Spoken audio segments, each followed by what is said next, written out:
If I get sued for making this video, you guys need to promise to defend me, okay? I bring the pain like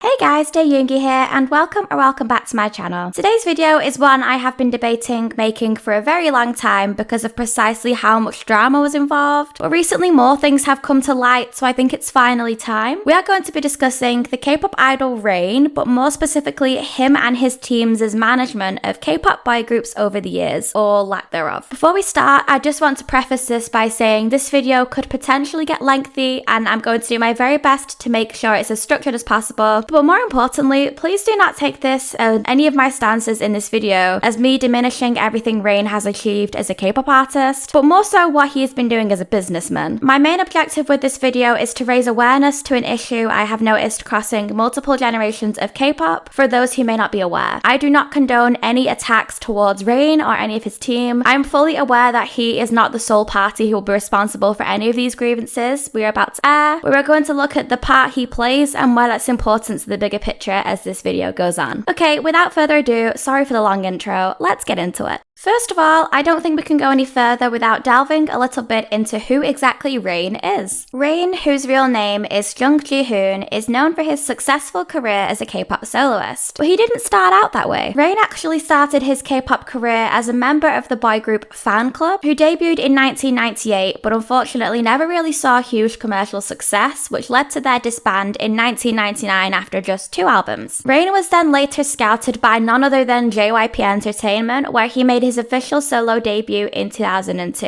and the rest is history. R.A.I.N's third album just 2 years later would go on to sell over 1 million copies, officially cementing R.A.I.N's position as one of the biggest artists at the time. According to JYP Entertainment, R.A.I.N earned $35 million in revenue from promotional activities and endorsements throughout 2005, and his success only continued to grow throughout the remainder of the noughties and early 2010s. Within the K-pop industry, R.A.I.N is a very respected artist who built up a solid discography of songs which are now considered iconic and just as solid of a following. He is often referred to as the King of Kpop due to his significant contributions to the entertainment industry in Korea. But we are not here to talk about R.A.I.N's career as an artist really, we're here to discuss his companies and the acts he has debuted within them. Let's discuss the first ever music label R.A.I.N launched, and consequently the first group we will be dragging into this whole ordeal, J.Tune Entertainment. In November 2007, R.A.I.N announced that he would leave JYP Entertainment because he had started his own entertainment company, J.Tune Entertainment, formerly known as R.A.I.N Entertainment. R.A.I.N was apparently going to be the CEO, Chief Executive Officer, of this company, but told the media that he still kept in touch with his mentor and longtime trainer, Park Jun-young, aka JYP himself. In October 2009, J.Tune Entertainment's subsidiary J.Tune Camp went on to debut K-pop boy group MBLAQ, our second generation addition in today's video.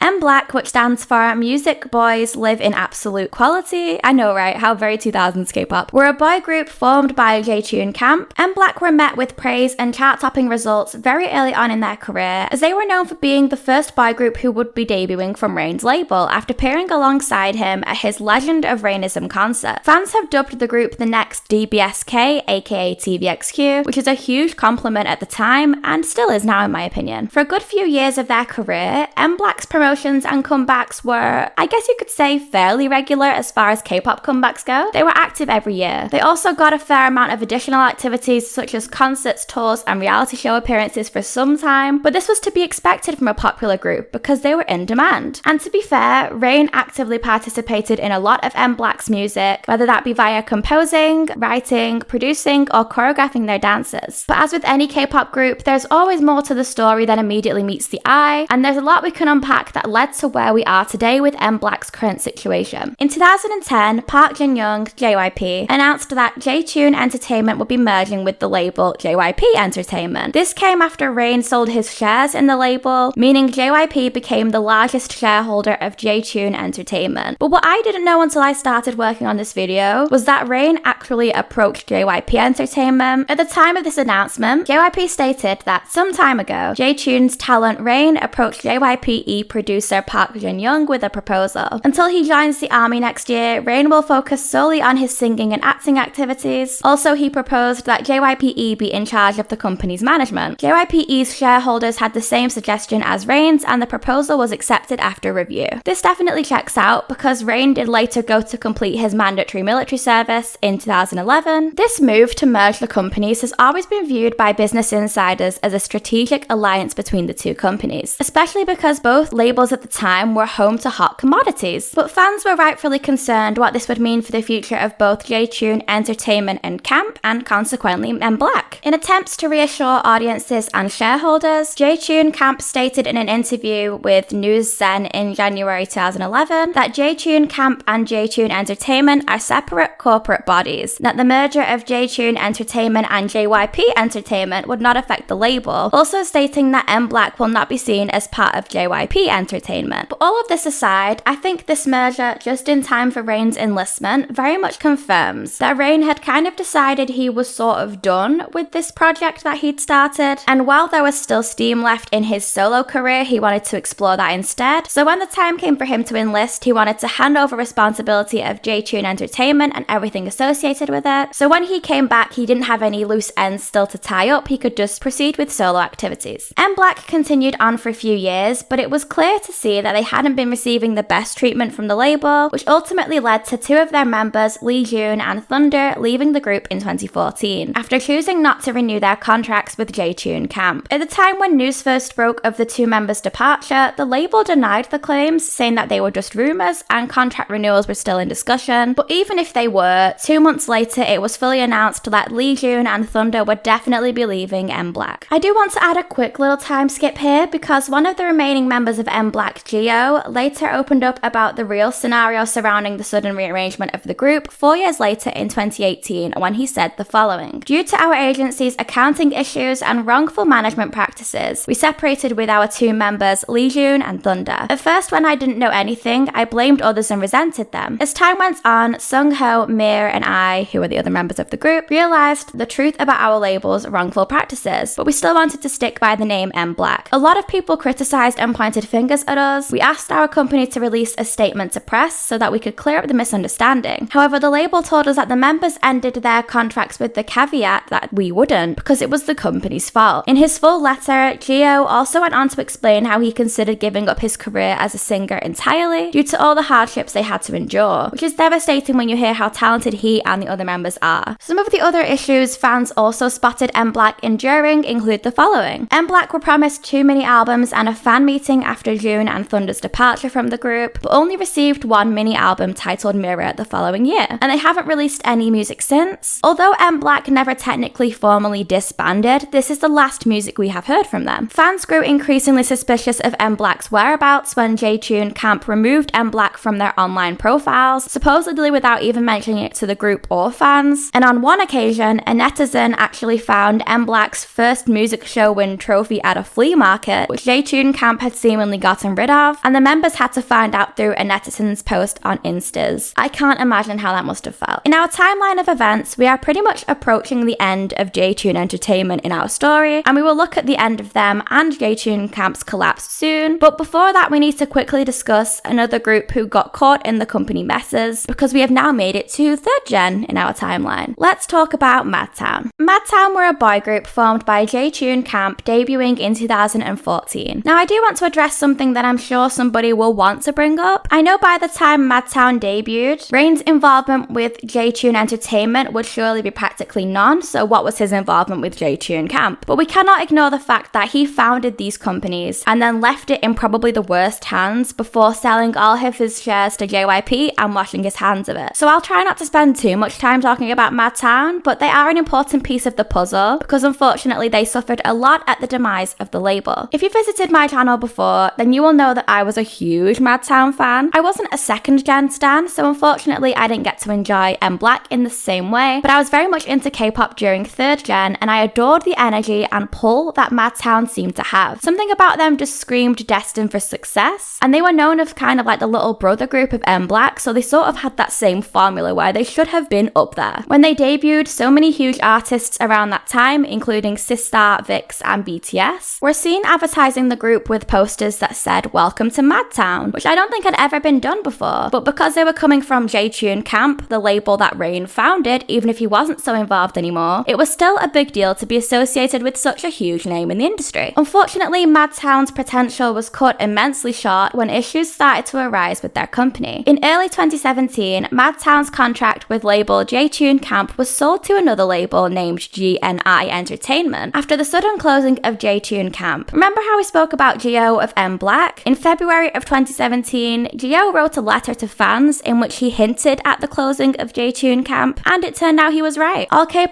confirmed the dissipation of the label by saying, J.Tune camp has basically dissipated. All the members left and Madtown have signed with another label. We now know from Gio's letter in 2018, which we discussed earlier, that this was likely very much due to the company's inability to manage their finances, ultimately leading to all their artists suffering as a consequence. Now, the next part of Madtown's unfortunate story doesn't really have anything to do with R.A.I.N, I don't think, but we do need to quickly go over it. In the same year Madtown were moved to GNI Entertainment, it became apparent that the ownership of a great artist had been passed over to the wrong hands. Again, deja vu indeed. In September 2017, the members of Madtown filed for an injunction with the Seoul Central District Court against GNI Entertainment to end their exclusive contracts after the CEO was arrested for fraud and all of the staff members, including Madtown's manager, were leaving the company. In November 2017, the Seoul Central District Court ruled in favor of Madtown, stating that the terms of their contracts could no longer be enforced by GNI Entertainment. Unlike MBLAQ, whose current status still remains unknown past the word hiatus, Madtown fully disbanded after this. Why do we bring this up when it has nothing to do with R.A.I.N, you ask? Well, this series of events is part of what I believe is the domino effect, the theory that a chain reaction can occur when one event can set off a domino effect of one thing happening after another. R.A.I.N started his music label, but decided he no longer wanted the involvement with it while he focused on his solo activities, leaving the company in the wrong hands. Those wrong hands let the company fall apart, and the new label they passed their artists across to were literal criminals. What makes this whole situation so much worse is two members of Madtown, Lee-gon and Day-One, actually competed on the unit, where R.A.I.N was one of the mentors. When meeting them, he made a comment about their outfits, I guess trying to make a joke, following it up with the comment, your agency didn't support you, which is madness, pardon the pun, when it's literally known news that they were previously under the label everybody knew R.A.I.N founded, and it was made clear in the edit too, like the whole situation with them being sold to GNI Entertainment and then that CEO going for fraud charges. Due to the circumstances the company left them in, they were basically living like they didn't have an agency, renting out their own dance studios, not having a manager, Day-One living in his friend's empty office with no electricity. These are all consequences of the situation they were left in. Now, before we move on to the 4th gen R.A.I.N-isms, I'm on a pun roll now, I'm so sorry. One thing we haven't yet mentioned is R.A.I.N deciding not to renew his contract with his label once his contract expired. In September 2015, R.A.I.N announced through his Facebook page that he had decided not to renew his contract with his label at the time, Cube Entertainment. Can anybody blame him? R.A.I.N's official website then announced that he had created his own one-man agency named R.A.I.N Company. I'm just gonna call it R.A.I.N Company for the rest of this video. I'm sorry, it's just easier. And for quite a significant time, it really did remain a one-man agency in terms of K-pop artists until 2020. In December 2020, R.A.I.N officially announced that he would be debuting a new boy group known as CIIPHER in 2021, which officially takes us to 4th gen, the story of CIIPHER so far, aka my inspiration for finally sitting down to make this video. CIIPHER are a K-pop boy group created by R.A.I.N at the label R.A.I.N Company. Although R.A.I.N didn't formally announce plans for the group until 2020, he had teased the idea of him working to create a new boy group in 2019, saying that he had been holding auditions and looking for fresh young talent who will, quote, battle themselves and work hard, but there aren't really many of those sorts of trainees anymore, so he said. At the time, he even mentioned having a few of these sorts of trainees he was looking for who he thought were great, which is interesting when you consider the fate that CIIPHER eventually had. When CIIPHER debuted in 2021, the group were some trainees who had auditioned and featured on popular survival shows in the past, such as No Mercy, which formed Monster X, and former contestants of YG's Treasure Box, which of course formed Treasure. So through this, R.A.I.N succeeded in achieving exactly what he wanted. He managed to comprise a group of young trainees who really wanted to achieve their dreams. And you could see that hunger for success that CIIPHER had right from debut, and they had that presence and the ability to go far. Although CIIPHER only debuted in 2021, it didn't take long before the members of the group were put forward for survival shows. Members Keita and Tag were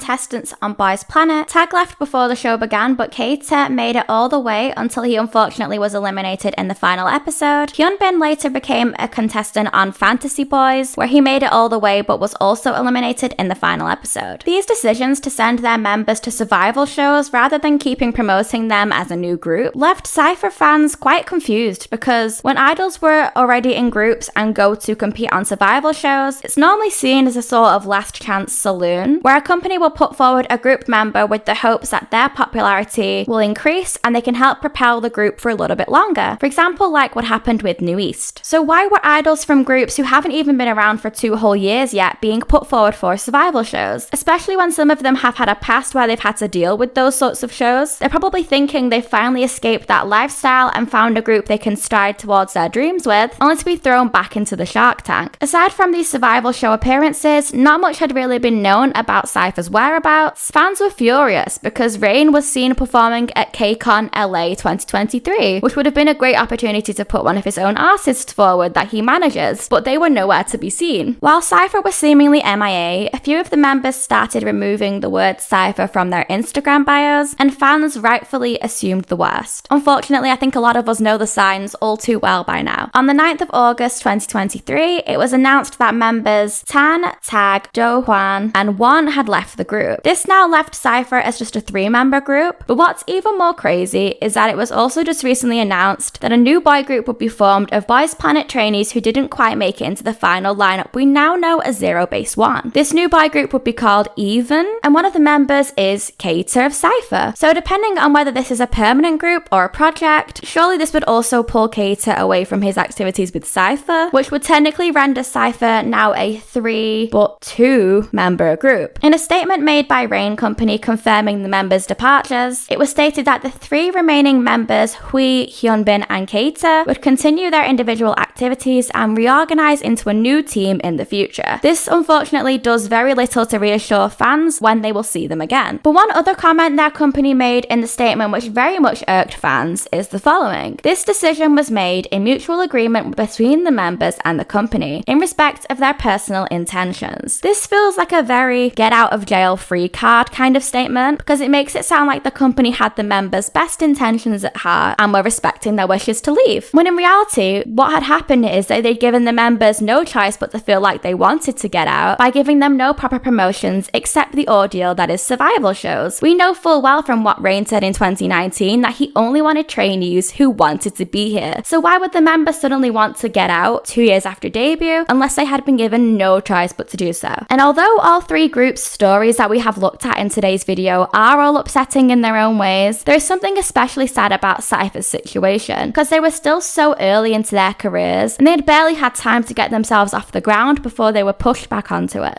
Okay, so we are left with a very important question. What difference will my little video make when it comes to R.A.I.N's label management or business decisions? Well, none. And to be honest, I didn't make this video to have a moan about R.A.I.N and his management skills. He just provided me with great examples in order to aid me with getting a bigger picture of this video across. And that is the idea of idols turned label owners. We could go on all day if we talked about every artist who has done this, but R.A.I.N just gave me some very recent and easy examples. It does very much concern me when you hear of another popular K-pop artist launching their own music label, because I have no idea what part of being a successful artist suddenly qualifies you to run a whole business in the same field. I know how to use computers pretty well, but I don't think I could run Apple. Yes, your records may sell millions of copies, but in the world of business, that means absolutely nothing when it comes to the day-to-day running of a company and everything that goes into it, except for maybe giving you the ability to have a bit of money behind projects at startup. Being a CEO or any high up position at a company of any form is an entirely different ballgame that, unless you have prior experience in a similar way, it's sort of like a minefield. But artists who have never ventured anywhere near this territory before, opening up their own agencies has become so incredibly normalized in K-pop. And that is terrifying, because not everyone is fit to run a business. People with zero business experience can make very bad decisions, which ultimately leads to outcomes like that of MBLAQ, who had members traumatized to even finish their careers, or people like Madtown who had members practically homeless and using any money they can scrape together to keep their careers going. When an artist, for example, such as R.A.I.N, who is so used to being a soloist whose main priority is themselves and their own career reaching its full potential, that is when you end up with circumstances like that of CIIPHER, whose promotions suffered at the expense of making sure R.A.I.N's calendar stayed full. Suddenly, when you go from being just a solo artist, regardless of what size, your priorities do need to change when you become a business owner, and you do need to put a lot of time and attention into whatever venture you're exploring, and that's a difficult mindset to get yourself into as somebody who has only ever been thinking about themselves. In the times we are now, where the K-pop market is so saturated and there are so many groups trying to make it, managing a group can take a lot of time, energy, effort, resources, etc. It's extremely hard to become a viral overnight sensation, and those that don't get lucky need the proper work, nurturing in order to get their careers to the point where they could be, rather than giving up when immediate results aren't seen. I don't know, I'm just really hoping that as time goes on, more K-pop artists will start to think about the genuine logistics that go into running your own company, and why it's not as simple as it may seem at first glance. Listen, I know most of us all want to be our own boss, but it becomes a whole different ballgame when you agree to be somebody else's, and people with no management experience should not be going into these positions when unqualified to do so.